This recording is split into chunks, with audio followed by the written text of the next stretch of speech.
Hi, I'm Tammy Willey, Family Resource Consultant with the Vermont Continence Project.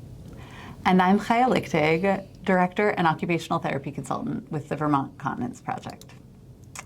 So we're going to talk to you in this video about how to relate to your child and their continence as you're stepping into this program.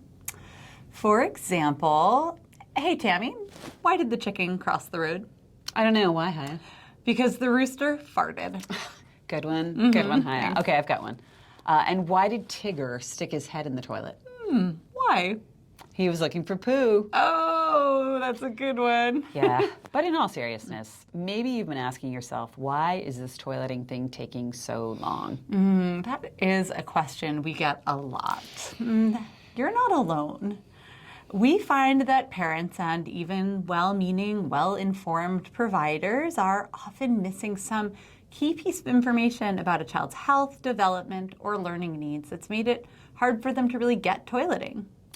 So what's the next step, Chaya? Well, we have two goals at the beginning of this process. Number one, to better understand the reasons for your child's incontinence. This is most of what we discuss in the first 2 units.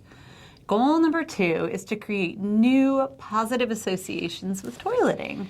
This is actually the harder part for most parents. It means taking your foot off the gas and decreasing the pressure on our kids' continence and toilet use. Okay, so how do we take our foot off the gas and maintain momentum? I mean, shouldn't we take it up a notch and be more assertive to move things along? There are a lot of reasons that a parent might want to pull back on their focus on toileting and continence with their child for a moment. So parents and children often get into difficult dynamics around participating in toileting. In this process, you may have to ask your child to do things they've never done before, and you're going to need them to be on board. You're probably also tired of doing the same thing, but without any change or improvement. Instead, we hope you'll devote that time and energy to learning about the signs that we're going to teach. Tired, frustrated, overwhelmed. Tell me more, Chaya.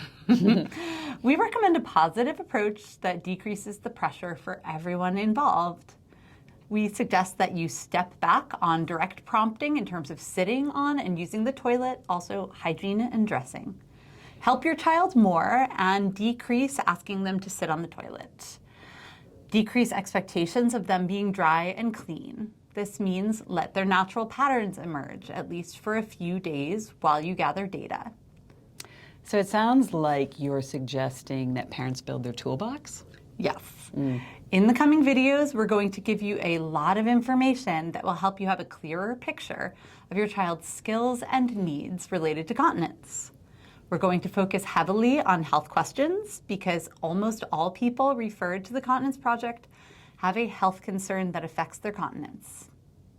Tammy, can you offer any advice or suggestions for what a parent can do or tell themselves in a moment of change and challenge with their child? Yeah, I think a little reflection can help us shift our perspective. I think ask yourself, how do you want your child to remember toilet learning? How do you want them to feel about it? And what do you want your role as teacher to look like? I think the goal is to not engage in huge power struggles in around this process. Am I right, Chaya? I agree with that completely.